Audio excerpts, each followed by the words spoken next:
So we do now have 10 minutes in which you can ask any questions of both our presenters, Rachel and Adam, but also Frank and Geary would be happy to take any questions for them.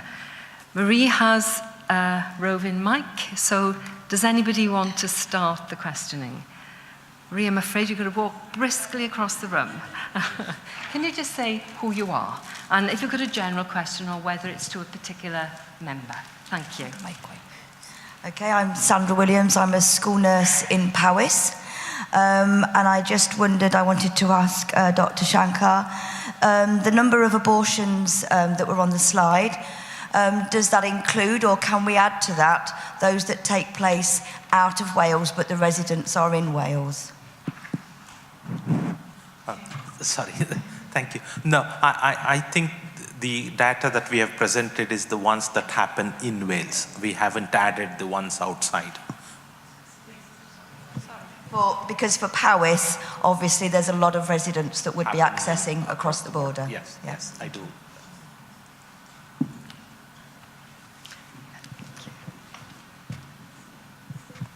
Hello, my name is Claire Lippitz. I'm Clinical Director of Sexual Health in Aneurin Bevan. A couple of questions about PrEP. When you said that the expected take-up number was 500, have you got any other predicted data on how many cases we're actually trying to prevent? Basic arithmetic is okay for me, but just looking at the 86% reduction from the EPA-GAY and the PROUD, that would be a massive reduction, but on the number needed to treat, that's a lot fewer, so I don't quite get the maths about that, but have we got a prediction on what we're aiming for? And the second question about condom use, are men who have sex with men wanting to use PrEP so they can stop using condoms to prevent their HIV risk and they'll take the hit with other STIs? I wondered if there's any information about that from anyone.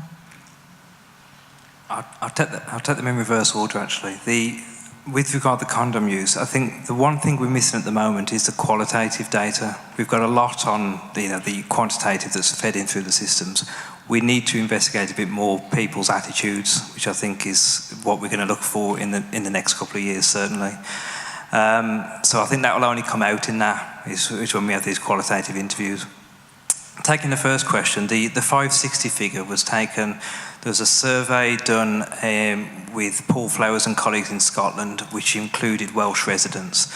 And we use that to quantify, based on the population of Wales, the potential number of high-risk individuals that could access PrEP. Whether that will go on, it's hard to say, frankly, but that was the figure we used at the outset, and I don't see that fluctuating wildly through the years going forward. I don't know if that answers exactly the question, but that's the best answer I can provide right now.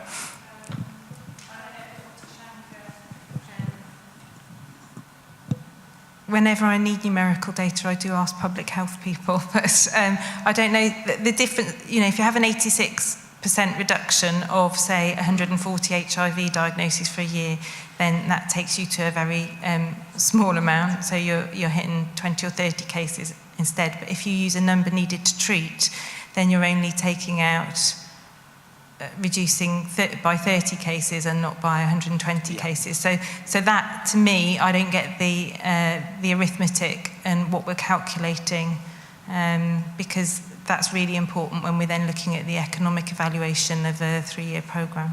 Yeah, I mean, in this particular instance, it is very difficult to put a figure on the number needed to treat, because we are unsure of the unknown population at risk inside. So what we can do is then best estimate based on the survey results of what we think is the likely number of people at risk who will benefit from PrEP.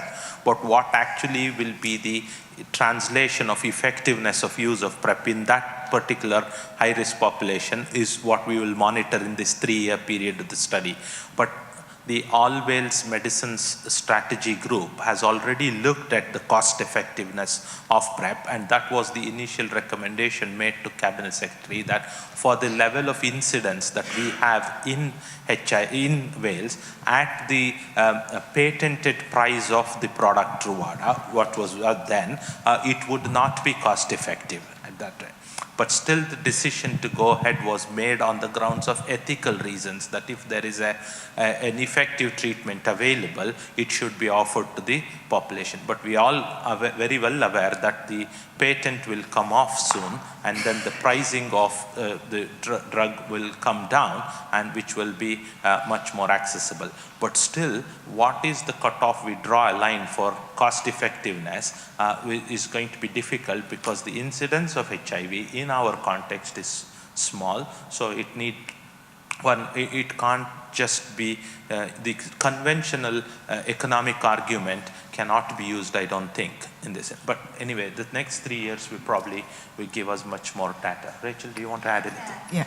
Okay, Claire. Yeah, I think that the 86% was the reduction from the group who took PrEP and the group who didn't. And the 1 in 13 was the number needed to treat in that population. Now, in PROUD, it's a very high risk population. We're talking basically about mostly MSM accessing clinics in Soho. So obviously, it's not comparable. We don't know what the number needed to treat here is in Wales. My point is, I think that there are some very high-risk men that we do see. I think, as my cases demonstrate, and PrEP is really needed in these groups who occasionally I have a condom slip, or actually I use condoms all the time, but I might not in the next 3 months. I'm not sure if it is going to be cost-effective, but we need to be able to tease that out.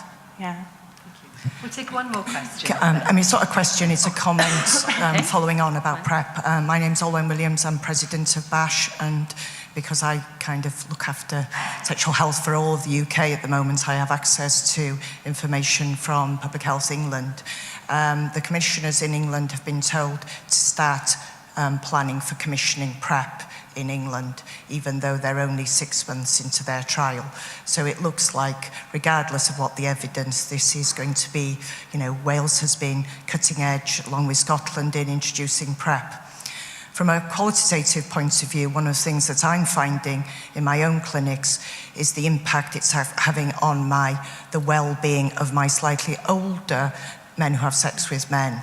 Men who find it difficult to use condoms because of their physiology has letting them down, who are now actually finding that PrEP is giving them a second lease of life. They're using their condoms much more effectively, so they're adding to their general well-being, and they are actually actively commenting that. So I was going to sort of suggest that I link in, because I've actually been collecting that data in our interviews with follow-up patients. So I think it's not just about actually the saving or the preventive onward infection, it's actually on the psychological well-being of our patient groups as well that we need to look at this. Thank you. Any of our panel members want to comment? No? Giri, do you anything you want? No? Okay, thank you very much. And on that very constructive and positive note, I'm going to bring our session to an end.